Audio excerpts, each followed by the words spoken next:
Lenovo e41-25ங்களா ஃபஸ்ட்டே இதுவாகிடுச்சா மாற்றி சொல்லிட்டேன்னா e41-25 அதில் வந்த ஓஎஸ் இன்ஸ்டாலேஷன் ப்ராப்ளம், அதுக்கப்புறம் கிராஃபிக்ஸ் டிரைவர். ஸோ டிரைவர்னு சொல்ல கிராஃபிக்ஸ் டிரைவர் ப்ராப்ளம். ஓஎஸ் முடிஞ்ச உடனே எந்த டிரைவர் இன்ஸ்டால் பண்ணுறது அதெல்லாம் பற்றி தாங்க இந்த வீடியோவில் சொல்ல போகிறேன். அதுக்கு முன்னாடி நம்ம சேனலை நீங்கள் இன்னும் சப்ஸ்கிரைப் பண்ணலாம், சப்ஸ்கிரைப் பண்ணுங்கள். உங்களுக்கு Lenovo e41-25 இருந்தாலும் சரி, 15 இருந்தாலும் சரி, அது ஒரு ப்ளேலிஸ்ட்டாகவே போட்டுருக்கிறேன். ஸோ செக் பண்ணி பாருங்கள். கம்ப்யூட்டர் ஹார்ட்வேர்னு ஒரு ப்ளேலிஸ்ட்டே இருக்கும். ஸோ நம்ம சேனல் பிடிச்சிருந்தா சப்ஸ்கிரைப் பண்ணிங்க. இந்த வீடியோ பிடிச்சிருந்தா லைக் பண்ணுங்கள், உங்கள் ஃப்ரெண்ட்ஸோட ஷேர் பண்ணுங்கள். உங்களுக்கு தேவையான computer hardware videos, mobile hardware videos, business சம்மந்தமான வீடியோஸ் நம்ம சேனலில் வந்துக்கிட்டே இருக்கும். ஓகே, நான் ஃபேஸ் பண்ணது தான் உங்கள்கிட்ட இந்த வீடியோவில் ஷேர் பண்ண போகிறேன். ஸோ e41-25 இப்போ வந்த லேப்டாப் தான். அந்த லேப்டாப் வந்து ஓஎஸ் போடணும்னு வந்துட்டாங்க.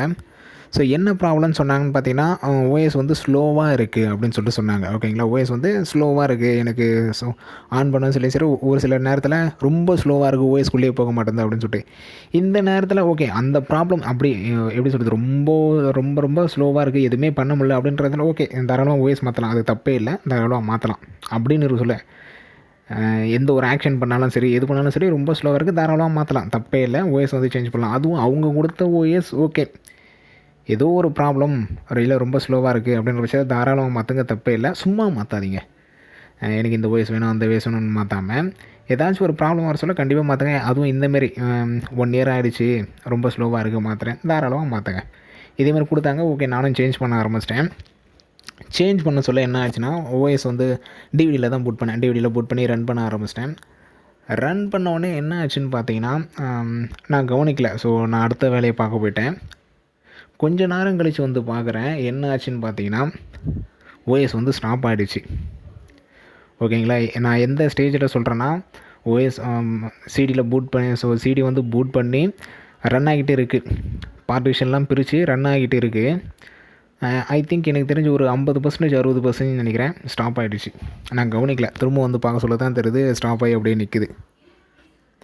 ஓகே, திருப்பி ரன் பண்ண ஆரம்பிச்சிட்டேன்.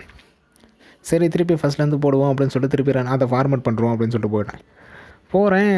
சி வந்து ஃபார்மேட்டே பண்ண முடியல. அந்த சி டிஸ்க்கு, ஸோ நம்ம ஓஎஸ்க்காக பிரிச்சோம்ல, அதை ஃபார்மேட்டும் பண்ண முடியல. அடுத்த பார்ட்டிஷன் போட்டால் 2 பார்ட்டிஷனும் ஆகிடும். எதுவுமே பண்ண முடியல என்னால். சி பார்ட்டிஷனே ஸோ டிஸ்க்கை வந்து க்ளீனும் பண்ண முடியல. எந்த ஒரு ஆப்ஷனும் இல்லாத அளவுக்கு மாறிடுச்சு. ஹார்ட் டிஸ்க்கு பார்த்தீங்கன்னா நல்லா தான் இருக்குது. ஸோ ஹார்ட் டிஸ்க் ஹெல்த் வந்து நான் செக் பண்ணிட்டு தான் ஓஎஸ்ஸே போட்டேன். உங்கள்கிட்டையும் சொல்கிறேன், நீங்கள் எப்போ ஓஎஸ் போட்டாலும் சரி, ஹார்ட் டிஸ்க் ஹெல்த்தை ஃபஸ்ட்டு செக் பண்ணுங்கள். எப்பறம் ஹார்ட் டிஸ்க் ஹெல்த்தை செக் பண்ணுறதுன்னு கேட்டிங்கன்னா, நம்ம சேனலே வீடியோஸ் இருக்குது, செக் பண்ணி பாருங்கள். ஹார்ட் டிஸ்க் ஹெல்த்தை எப்படி செக் பண்ணுறதுன்னு. ஸோ சிஸ்டமாக இருந்தாலும் சரி, லேப்டாப்பாக இருந்தாலும் சரி, ஓகேங்களா, டெஸ்க்டாப், லேப்டாப் 2 இதில் எதுவாக இருந்தாலும் சரி, ஹெல்த்தை ஃபஸ்ட்டு செக் பண்ணிங்க. ஓகே, செக் பண்ண முடியல. சரி, சிடியே திருப்பி போடுவோம் அப்படின்னு சொல்லிட்டு போட்டேன். அதிலே வந்துருச்சு, ப்ரீவியஸாக ஒரு விண்டோஸ் இருக்குது, நீங்கள் அது இன்ஸ்டால் பண்ண போகிறீங்களா அப்படின்னு சொல்லிட்டு. சரி, வேறு எந்த வழியும் இல்லை, இந்த ஒரு வழி தான் இருக்குது. இன்ஸ்டால் பண்ணிட்டேன். இன்ஸ்டால் பண்ணோடனே பார்த்தீங்கன்னா, ஸோ முடிஞ்சிச்சு. இது எந்த ப்ராப்ளமும் இல்லை. ஆட்டோமேட்டிக்காக எனக்கு எல்லாமே எப்படி சொல்கிறது, அடுத்தது ஆப்ஷன் போய் எல்லாமே 100% முடிஞ்சிடுச்சு. ஓஎஸ்குள்ளேயே வந்துட்டேன். ஸோ இங்கே பார்த்தீங்கன்னா தெரியும், Windows.oldன்னு இருக்கும். ஸோ பாருங்கள், Windows.old. இந்த Windows. அதாவது கொஞ்சம் கிளியராக தெரியாதுன்னு நினைக்கிறேன், ஏன்னா சரி எடுக்க முடியல. எல்லா இடத்துலையுமே அப்படி தான் இருக்கும்னு நினைக்கிறேன். Windows.old வந்து எனக்கு ஏதாச்சும் ஒரு இமேஜ்லேயே அது இருக்காதுன்னு நினைக்கிறேன். விண்டோஸ்ன்னு இருக்கும், Windows.oldன்னு இருக்கும். உங்களுக்கு எப்போ Windows.old வரும் அப்படின்னு பார்த்தீங்கன்னா, ஸோ இப்போ நான் ஒரு சொன்ன பிரச்சனை, இந்த பிரச்சனையில் Windows.old வரும். இது எந்த டெஸ்க்டாப்பாக இருந்தாலும் சரி, எந்த லேப்டாப்பாக இருந்தாலும் சரி, ஒன்று பாதி ஓஎஸ் போய் முடிஞ்சு வர சொல்ல உங்களுக்கு Windows.old வரும். மேக்ஸிமம் அதை அங்கேயே ஃபார்மேட் பண்ணி கிளியர் பண்ண முடிஞ்சால் கிளியர் பண்ணுறேங்க, புதுசாக இன்ஸ்டால் பண்ணுங்கள், எந்த ஒரு ப்ராப்ளம் இல்லை. இன்னும் ஒரு சிலர் பண்ணுற தப்பு என்னென்னா, ஓஎஸை வந்து பூட் பண்ணவே மாட்டாங்க. எப்படி பூட் பண்ணணும்னு தெரியாது. ஓஎஸ் ரன் ஆகிட்டே இருக்கும், அதிலே ஓஎஸ் ரன் பண்ணுவாங்க. அப்போ வந்து உங்களுக்கு Windows.oldன்னு தனியாக வரும். ஆல்ரெடி இருக்கிற ஓஎஸ் வந்து Windows.oldன்னு தனியாக வந்துடும். இப்போ இருக்கிற ஓஎஸ் வந்து விண்டோஸ் புதுசாக வந்துடும். ஸோ எனக்கு நடந்தது நான் எப்படி கிளியர் பண்ணேன்னா, விண்டோஸ்குள்ளே வந்துட்டேன், அழகாக Windows.oldை டெலிட் பண்ணிட்டேன். முடிஞ்சு போச்சு, சிம்பிளாக முடிஞ்சு போச்சு. ஓகேங்களா, Windows.oldை வந்து முடிச்சிட்டேன். ஏன்னா நான் பார்ட்டிஷன் உள்ளே போய் டெலிட் பண்ணாலும் எனக்கு பிரச்சனையே இல்லை, அழகாக முடிஞ்சிச்சு. இந்த ப்ராப்ளத்தை தான் ஃபேஸ் பண்ணேன். ஸோ இது வந்து எனக்கு இந்த சிஸ்டத்தில் வந்த ப்ராப்ளம்ஸ். உங்களுக்கும் வந்துச்சுன்னா ஓஎஸை போட்டுருங்க. விண்டோஸ் பாதியில் நின்றுடுச்சு அப்படின்ற விஷயத்தில் ஓஎஸை போட்டுருங்க. டெலிட் பண்ண முடிஞ்சால் அந்த பார்ட்டிஷன்லேயே டெலிட் பண்ணுறங்க. முடியாதுன்ற பட்சத்தில் ஓஎஸை போட்டு இங்கே வெளியே வந்தால் நீங்கள் டெலிட் பண்ணலாம். windows.volt டெலிட் பண்ணுறதுக்கு. ஏன்னா அந்த windows.volt வந்து உங்களுக்கு எந்த ஒரு ஒர்க்கும் இல்லை.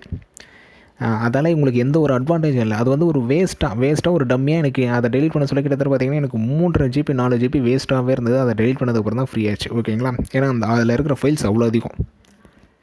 இது ஒன்று. இன்னொன்று டிரைவர்ஸ் ப்ராப்ளம் என்னடான்னு பார்த்தீங்கன்னா, ஓஎஸ் போட்டு முடிச்சிட்டோடனே நம்மளதில் எந்த ஒரு டிரைவர்ஸும் இருக்காதுங்க. அது எந்த லேப்டாப்பாக இருந்தாலும் சரி, எந்த ஒரு டிரைவர்ஸும் இருக்காது. ஸோ ஃபஸ்ட்டு எனக்கு என்ன தேவைன்னா, எல்லா டிரைவர்ஸும் நான் இன்ஸ்டால் பண்ணணும். அப்போ தானே எனக்கு எல்லாமே ஒர்க் ஆகும். அது ஒய்ஃபை கண்டிப்பாக நமக்கு தேவை. அப்புறம் ethernet port, so graphics driver கண்டிப்பாக தேவை. கேம்லாம் ப்ளே பண்ணுறது இப்படி எல்லா டிரைவர்ஸுமே தேவை. ஃபஸ்ட்டு நீங்கள் என்ன டிரைவர் இன்ஸ்டால் பண்ணணும்னா, ஸோ எனக்கு நடந்த அனுபவத்தில் சொல்கிறேன். ஃபஸ்ட்டு நீங்கள் இன்ஸ்டால் ஃபஸ்ட்டு வந்து எதுவுமே உங்களால் கனெக்ட் பண்ண முடியாது, நெட்டு எதுவுமே இது பண்ண முடியாது. அப்போது நீங்கள் மொபைல் யூஸ் பண்ணிங்க. மொபைலில் டேட்டா கேபிள் இதுதான், வேறு வழி இல்லை. ஒன்று மொபைல் டேட்டா கேபிள், மொபைலில் ஸோ ஹாட்ஸ்பாட் யூஸ் பண்ணிட்டு mobile data cable, mobile tethering பண்ணலாம் ஒன்றுங்களா. இன்னொன்று ஒய்ஃபை அடாப்டர் இருந்தால் அதை வந்து உங்கள் லேப்டாப்பில் கனெக்ட் பண்ணிட்டு அந்த சாஃப்ட்வேர் இன்ஸ்டால் பண்ணிங்க. இது ரெண்டுத்தில் நீங்கள் எதனா ஒன்று பண்ணி ஆகணும்.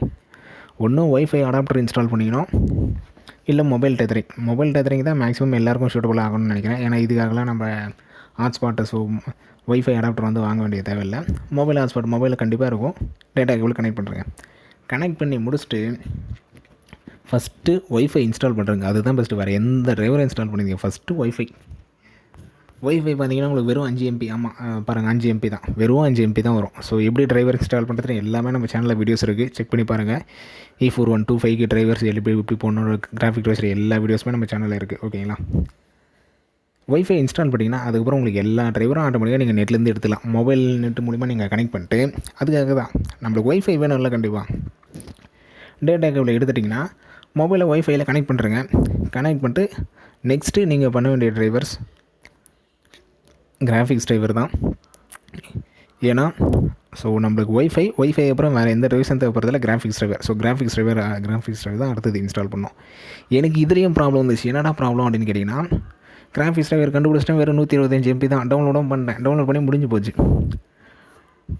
ரீஸ்டார்ட்டும் கொடுத்தேன்னு நினைக்கிறேன். ஆமாம், ரீஸ்டார்ட்டும் கொடுத்துட்டேன், எல்லாமே முடிஞ்சிருச்சு. ஸோ பிரைட்னஸ் நம்மளுக்கு கிராஃபிக்ஸ் டிரைவர் இன்ஸ்டால் பண்ணதுக்கப்புறம் தான் நான் பிரைட்னஸ் இன்க்ரீஸ் பண்ண முடியும், டிக்ரீஸ் பண்ண முடியும். இங்கே எதுவும் பண்ண முடியல.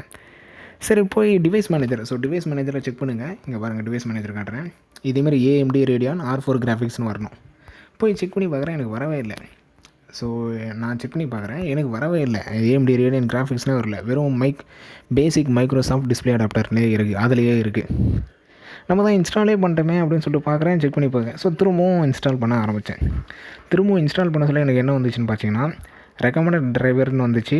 ஸோ ஆப்ஷனல் டிரைவர், இன்னும் அடுத்த ஃபியூச்சர் வெர்ஷன் அதெல்லாம் காமிச்சிச்சு. நான் ரெக்கமெண்டட்னே கொடுத்தேன். ரெக்கமெண்டட்னு கொடுத்ததுக்கப்புறம் தான் எனக்கு இன்ஸ்டாலே ஆரம்பிச்சது. எப்படி சொல்கிறது, புதுசாக ஒரு நியூவாக ஸ்டார்ட் ஆச்சுன்னு சொல்லலாம். இந்த ப்ராப்ளம் இந்த வீடியோ போட்டதுக்கான காரணம் பார்த்தா, இந்த 2 ப்ராப்ளமும் நான் நிறைய பார்த்துருக்கேன், நிறைய பேர் கேட்டுருக்குறாங்க. இந்த 2வது ப்ராப்ளம் பார்த்திங்கன்னா நான் 2 தடவை ஃபேஸ் பண்ணியிருக்கிறேன். இதுக்கு முன்னாடி லேப்டாப்லேயும் அதேமாரி தான், இதுவும் e41-25 தான். அதுலேயும் இதேமாரி தான் இருந்துச்சு. ஃபஸ்ட்டு இன்ஸ்டால் ஆகவே இல்லை. செகண்ட் தடவை இன்ஸ்டால் பண்ண சொல்ல தான் இன்ஸ்டால் ஆகுச்சு. இதுக்காகவே இந்த வீடியோ போட்டேன். ஸோ இந்த 2 ப்ராப்ளம்ஸ் வந்துச்சுன்னா சொல்யூஷன் இது தான். ஃபஸ்ட்டு உங்களுக்கு ஓஎஸ் பார்ட்டிஷனில் ஸோ ஓஎஸ் பூட் பண்ணிட்டு பார்ட்டிஷனில் போய்ட்டு பாதியில் ஓஎஸ் நின்றுடுச்சுன்னா மேக்ஸிமம் அதை அங்கேயே டெலீட் பண்ணுங்கள். பார்ட்டிஷன் பிறகு சொல்லி ஸோ டெலீட் பண்ணி திருப்பி ஃபஸ்ட்லேருந்து போடுற மாதிரி பாருங்கள், இல்லை ஃபார்மேட் பண்ணுங்கள். இல்லைன்ற பட்சத்தில் ஃபுல்லாக இன்ஸ்டால் பண்ணி முடிச்சுட்டு ஓஎஸ்குள்ளே போய்ட்டு C டிரைவில் windows.voltனு இருக்கும், அதை டெலீட் பண்ணுறேங்க. இன்னொரு பண்ணுற தப்பு என்னென்னா, ஸோ ஓஎஸ்குள்ளேயே ஓஎஸ் போடாதீங்க, பூட் பண்ணாமல் ஓஎஸ் போடாதீங்க. ஓகேங்களா? அந்த ஒரு தப்பு. 2வது தப்பு இது தான். நம்ம என்ன நினச்சிப்போம், டிரைவர் இன்ஸ்டால் ஆகிடுச்சு எல்லாமே நினச்சிப்போம். ஆனால் டிரைவர் நம்மளுக்கு இன்ஸ்டாலே ஆகிருக்காது. டிவைஸ் மேனேஜரில் போய் செக் பண்ணி பாருங்கள். டிவைஸ் மேனேஜரை பற்றி ஒரு வீடியோ போட்டிருப்பேன், எக்கச்சக்கமான வீடியோஸ் இருக்குது, செக் பண்ணி பாருங்கள். டிவைஸ் மேனேஜரில் செக் பண்ணி பாருங்கள், டிரைவர்ஸ் உட்காந்துருக்கா இல்லையான்னு சொல்லிட்டு. இல்லை ரைட் கிளிக் பண்ணாலே உங்களுக்கு வரும் AMD டிரைவர்ஸ்னு சொல்லிட்டு. ஓகேங்களா? அதுலேயும் செக் பண்ணி பாருங்கள். இல்லைன்ற பட்சத்தில் 2வது தடவை இன்ஸ்டால் பண்ணுங்கள். அதே 125 MB நீங்கள் டவுன்லோட் பண்ணிச்சிங்களா, அதை கிளிக் பண்ணி இன்ஸ்டால் பண்ணாலும் உங்களுக்கு ஆட்டோமேட்டிக்காக வந்துடும் ஆப்ஷன்ஸ் எல்லாமே. அதில் ரெக்கமெண்டட் டிரைவரே கொடுங்க, வேறு எதுவும் நீங்கள் கொடுத்தவில்ல. ஆப்ஷனல் அது இது எதுவுமே கொடுத்தல, ரெக்கமெண்டடே கொடுங்க. உங்களுக்கு ரெக்கமெண்டட்னு எது வருதோ அதையே கொடுங்க. அதுவே உங்களுக்கு பெஸ்ட்டாக இருக்கும், இன்ஸ்டால் ஆகிடும். ஸோ இதுக்காக தான், இந்த 2 மிஸ்டேக்காக தான் இந்த வீடியோ போட்டேன். இந்த வீடியோ பிடிச்சிருந்தால் லைக் பண்ணுங்கள், ஷேர் பண்ணுங்கள். அடுத்து ஒரு நல்ல வீடியோவில் பார்க்கலாம். தேங்க்யூ.